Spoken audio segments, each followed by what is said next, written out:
You are looking at the bottom of Lake Tahoe. How about that? Nearly 1,500 feet below the surface. And those little particles you see floating around there are rich with nutrients. Lake Tahoe is the second deepest lake in the United States. It plunges 1,645 feet straight down into water so cold it has been preserving the dead for over 100 years. In September of 2025, an underwater drone reached the bottom and broadcast what it saw live to thousands of viewers. What it found contradicted almost every famous legend ever told about Tahoe. And what it didn't find was somehow more disturbing than what it did. The lake that doesn't let go. To understand why Lake Tahoe has become the subject of so many strange stories, you have to start with the geology. Tahoe formed roughly 2 million years ago when a block of the Earth's crust dropped between two rising mountain ranges. The Sierra Nevada lifted to the west. The Carson Range lifted to the east. The basin between them sank. Water filled the gap and never stopped filling it. The result is a lake 22 miles long, 12 miles wide, sitting at 6,200 feet of elevation, and holding 39 trillion gallons of water. Enough water to cover the entire state of California to a depth of 14.5 inches. At its deepest point near Crystal Bay, the lake floor lies 1,645 feet beneath the surface. Only Crater Lake in Oregon is deeper among American lakes. The numbers matter because of what they create at the bottom.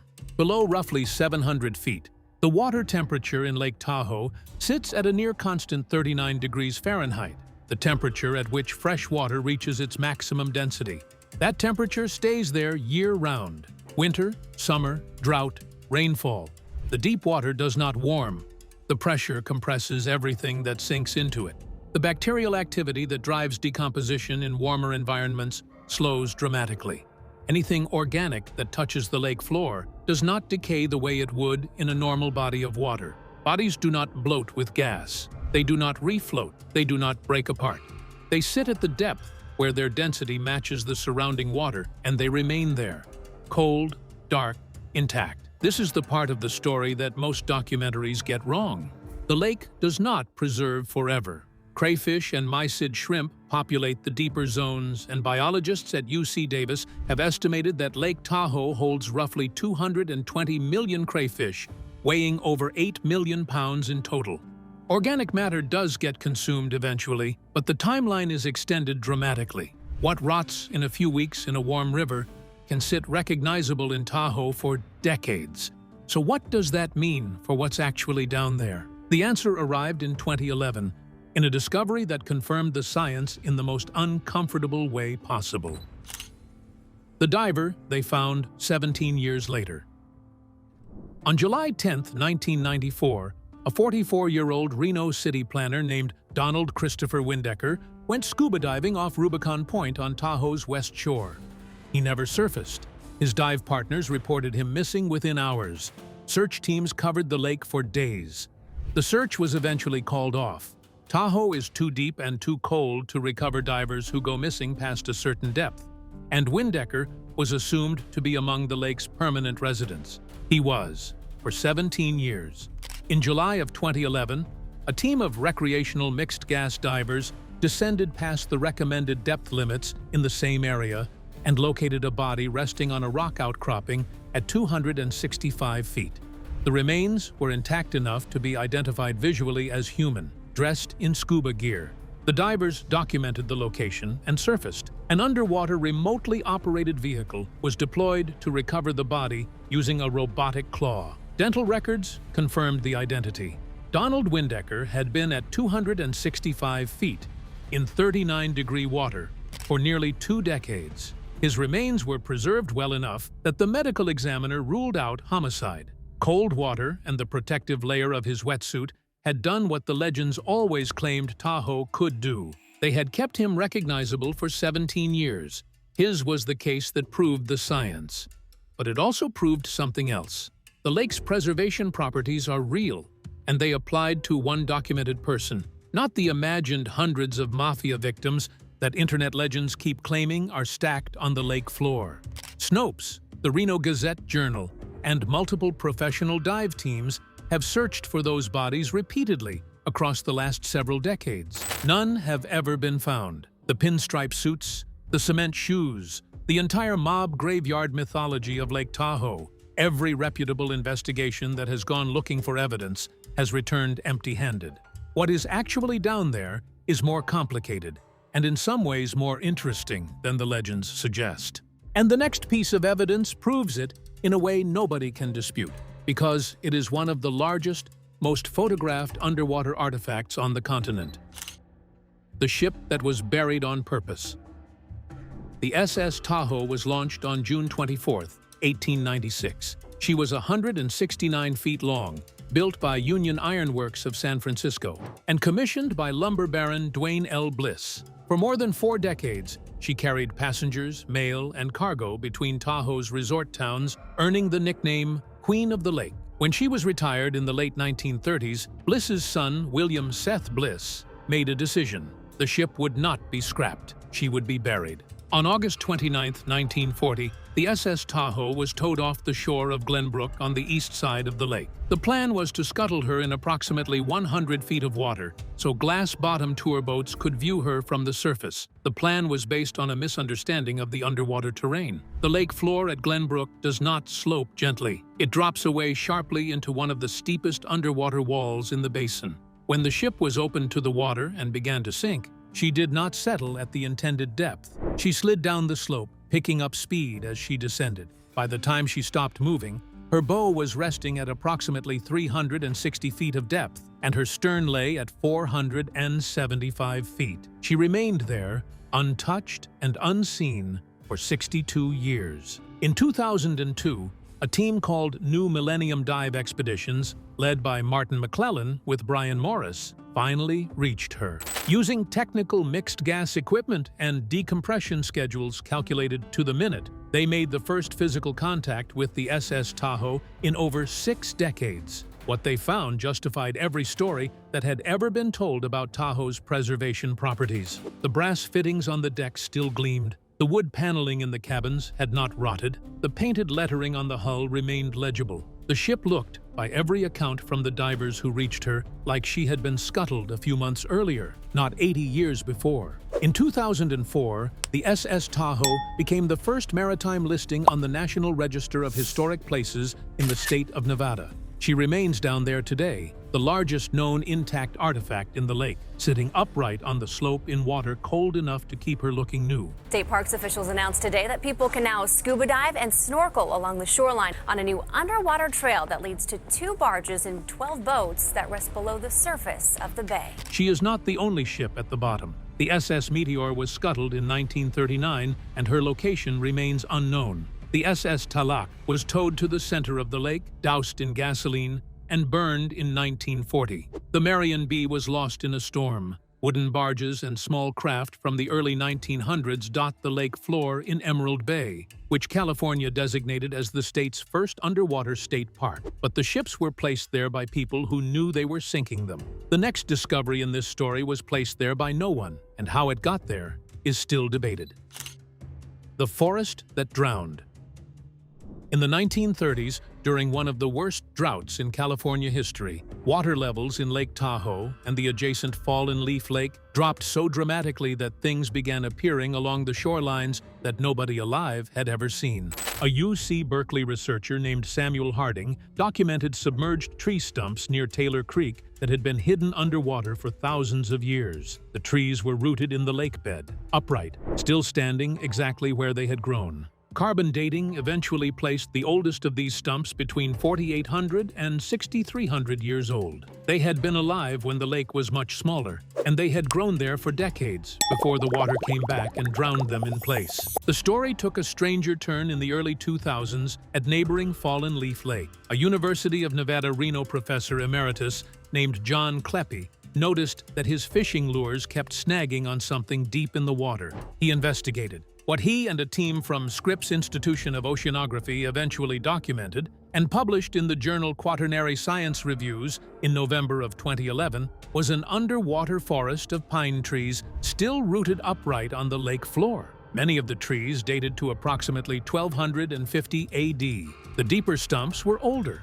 some dated as far back as 2,300 years before present. They were not driftwood. They were not collapsed timber that had drifted to the bottom and somehow stood up. They had grown there, standing along an ancient shoreline when the lake had been hundreds of feet lower than it is today. The trees told the story of a megadrought, a 200-year period during the medieval warm interval when the Sierra Nevada received almost no precipitation. The lakes shrank, and forests advanced down into the dry basins. When the climate finally shifted and the rains returned, the lakes refilled fast enough that the trees drowned where they stood without being knocked over. This is the part of the discovery that should genuinely concern anyone who lives downstream of Tahoe. Because if the lake's water level can drop 200 feet during a megadrought, and if a megadrought severe enough to do that lasted for 2 centuries less than 1,000 years ago, then everything we think we know about California's water security is based on an exception, not a rule. The drought wasn't a freak occurrence. It happened. The trees prove it. And the climate that caused it could come back. But while drought is a slow-motion disaster, the lake is sitting on top of a much faster one. And while modern Tahoe has spent most of the last century focused on its scenic beauty, the actual human history of the basin contains a chapter that most people who visit Tahoe today have never heard. The people who were driven out. From roughly 1870 to 1890, the Lake Tahoe Basin was the source of an enormous amount of the timber that supported the silver mines of the Comstock Lode in Nevada. The lumber was floated down flumes from the mountainsides to mills along the shoreline, then shipped east.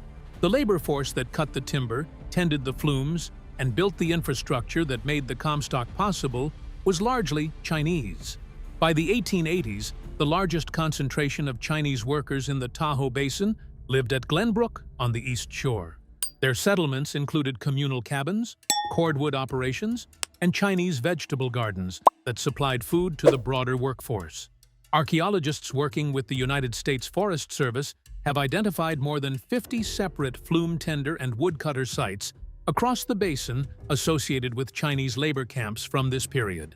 The most detailed published source on this history is The Chinese in the Lake Tahoe Basin by archaeologists Susan Lindstrom and David Hall, published by the Forest Service in 1991. What happened to those workers is the part of the history that gets cleaned out of the tourist brochures. Anti-Chinese violence in the Sierra Nevada during this period was severe and often fatal. In 1876, a group of white men attacked a Chinese woodcutter camp near Truckee in what became known as the Trout Creek Outrage. They burned the cabins. They shot Chinese workers who tried to flee. The killer, who was eventually identified and brought to trial, was acquitted by an all-white jury in 9 minutes. A decade later, in 1886, the white population of Truckee organized a comprehensive economic boycott of every Chinese-owned business and every white business that employed Chinese workers. The campaign became so coordinated that it acquired a name. It was called the Truckee Method, and it was studied and copied across the American West as an organized template for forcing out Chinese communities without explicit violence. Within months of the boycott's launch, the Chinese population of Truckee, which had been one of the largest in the Sierra Nevada, had been almost entirely displaced. What happened to the Tahoe Basin's Chinese workers after the expulsions is partially preserved at the Lake Tahoe branch of the public library at Zephyr Cove, where artifacts from the Glenbrook camps are displayed today. Some workers fled to San Francisco. Some moved to other parts of the West. Some simply disappeared from the historical record entirely. The mass deportations were not formal. They were not documented in court records or census data. The Chinese community of the Tahoe Basin existed for roughly 2 decades, contributed enormously to the regional economy, and was then driven out so completely that most modern visitors to Tahoe have no idea they were ever here. There is no evidence that Chinese workers' bodies were dumped in the lake, despite recurring internet legends that claim otherwise. The actual historical record is more mundane and more damning. They were driven out by economic boycott, organized violence, and the threat of more violence to come.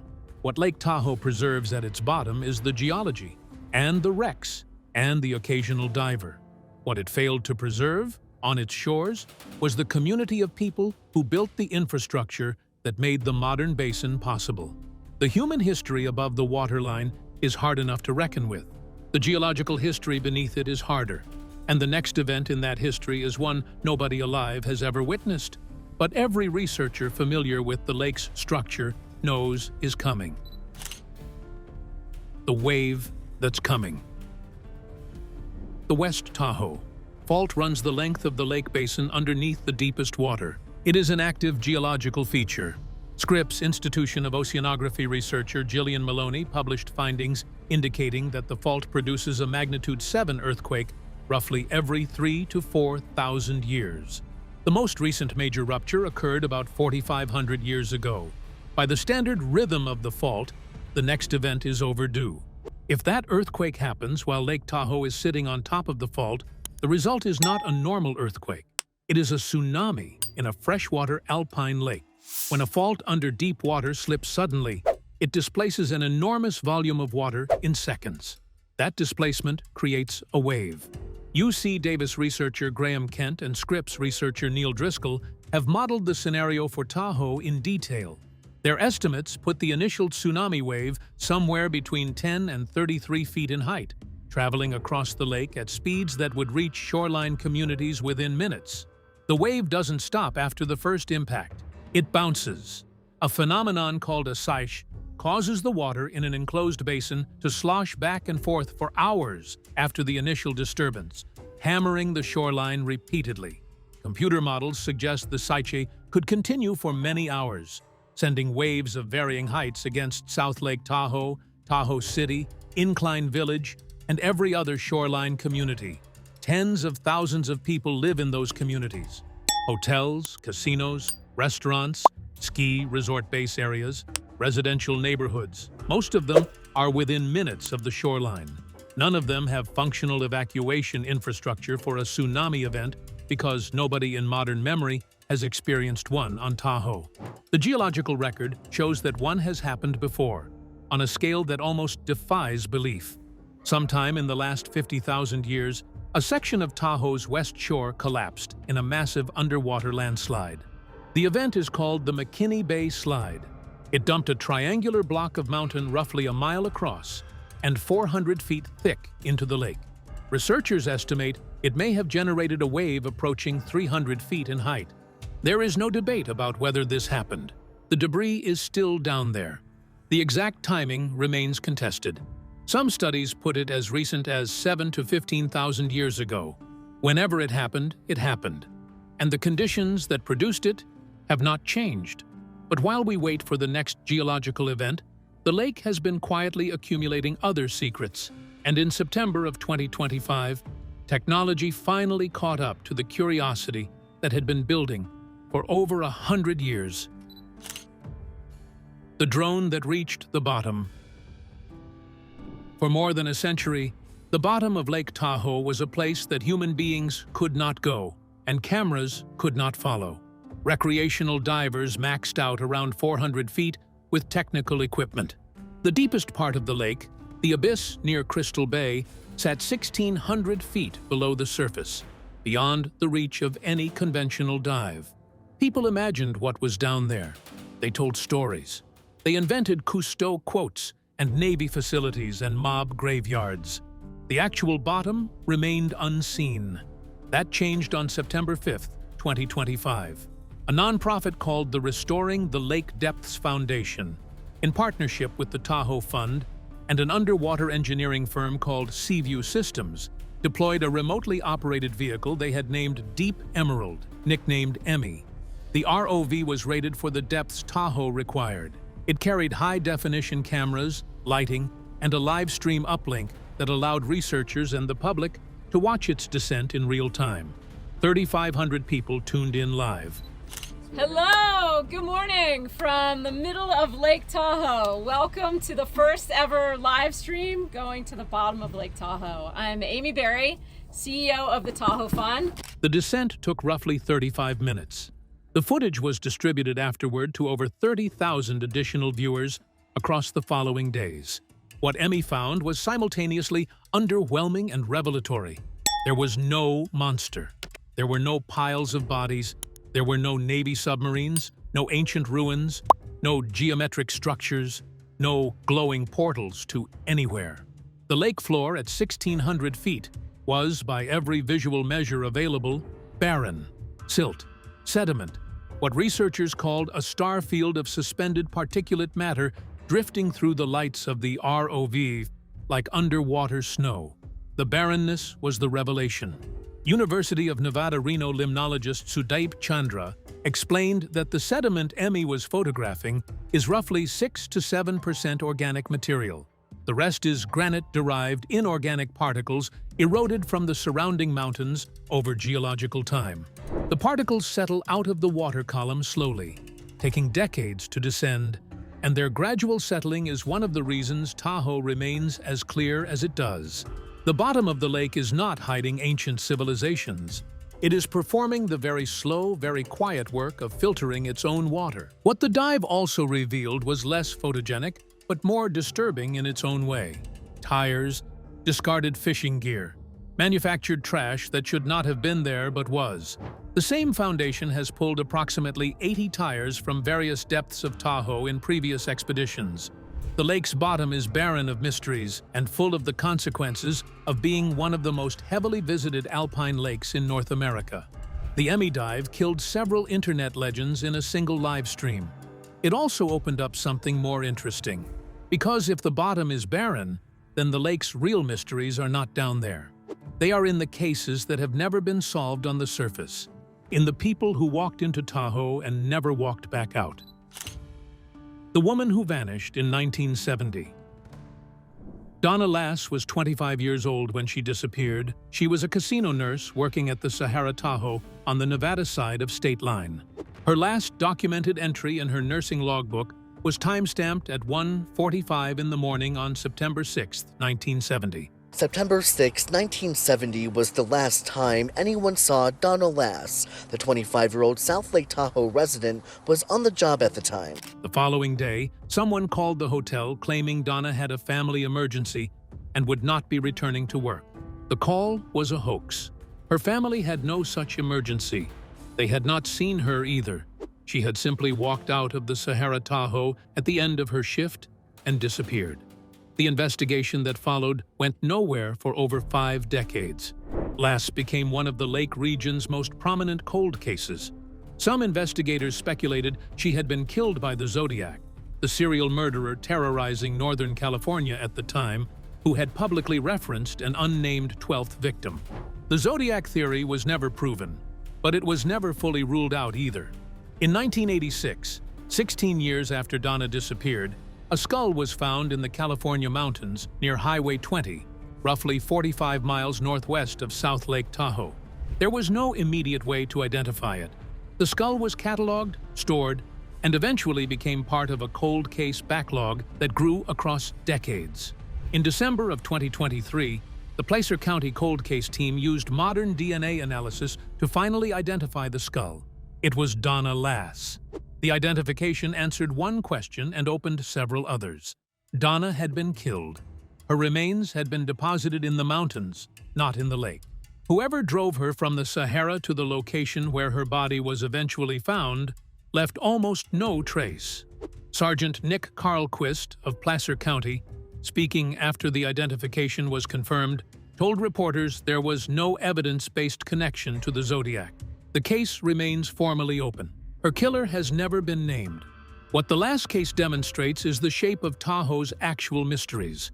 Not bodies stacked on the lake floor in pinstripe suits, not creatures in the deep, just real people who disappeared into a region too vast and too rugged to be searched effectively, and who waited decades for technology to catch up to the question of what happened to them. The lake itself drowns an average of 7 people every year, according to the local public safety organization Take Care Tahoe. Cold water shock kills people who fall in from boats, from kayaks, from the shoreline rocks. Many of those drownings are recovered, some are not. The lake retains them, and the same cold water that preserved Donald Windecker for 17 years preserves them in their unseen locations on the lake floor, where no diver and no ROV has yet looked. That is the part of Tahoe's history that the people who lived here long before any of us understood already. And what they understood, modern researchers are still working to catch up to. What the Washoe knew. The Washoe people have lived in the Lake Tahoe basin for at least 6,000 years. They call themselves Washoe, meaning the people from here. The lake itself in their language is called Da'o, which simply means the lake.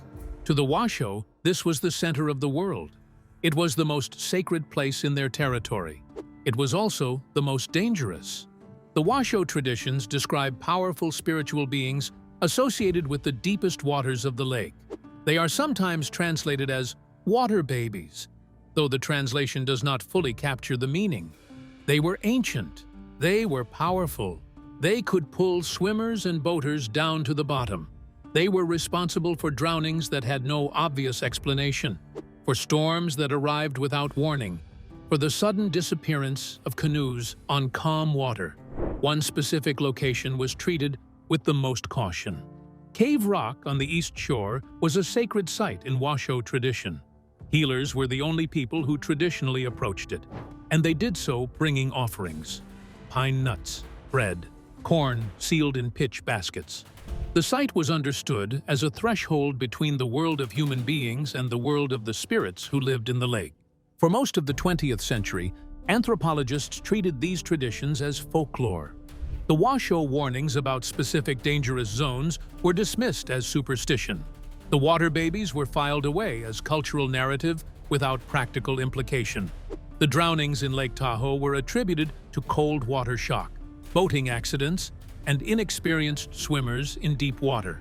What the modern science of Tahoe is gradually revealing is that the Washoe were operating on a body of empirical knowledge that took outside researchers decades to begin to map.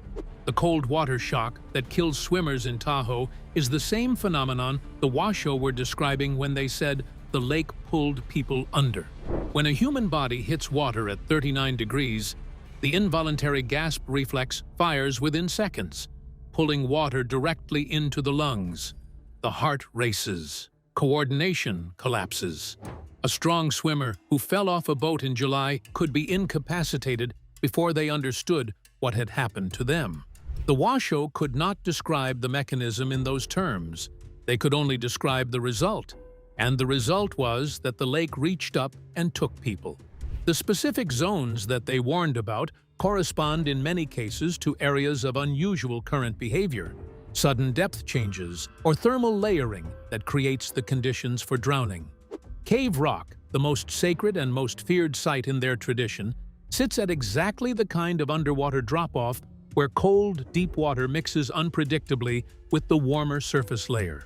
The Washoe understood the lake the way only people who have lived on it for 6,000 years can understand it. Generation after generation of observation, distilled through oral tradition, refined every time someone went into the water and did not come back. They explained what they knew in the language available to them, which was a language of spirits and beings rather than thermoclines and hydraulics. The translation does not make the knowledge less accurate. It only makes it harder for outsiders to recognize as knowledge. Modern Tahoe largely ignored that knowledge for most of the 20th century, and modern Tahoe has paid the price. 7 people drown in the lake every year. Most of those drownings happen in conditions the Washoe would have recognized and avoided. Tourists step off rocks into water that looks like a swimming pool and discover within seconds that it is something else entirely. Boaters fall overboard in calm conditions and lose motor function before they can swim 10 feet. The lake has not changed. The water still sits at 39 degrees below the thermocline. The currents still behave the way they always have. The people moving through it have changed. The water babies, in the original tradition, were not metaphors. They were not bedtime stories told to keep children away from the shoreline. They were the codified, generational explanation for what the lake could do to people who did not respect it. The tradition is a warning system encoded in language that survived for 6,000 years, because the people who carried it understood something modern visitors are only beginning to relearn. The lake, by every measure that 21st century science has been able to apply, is still doing exactly what the Washoe always said it would. Lake Tahoe preserves what it takes. The science is real, the bodies are real, the underwater forests are real, and the wave that's coming is real. Most of what the internet tells you about Tahoe is wrong. What's actually down there is stranger. If you liked this, hit like and subscribe, and make sure to check out our other videos.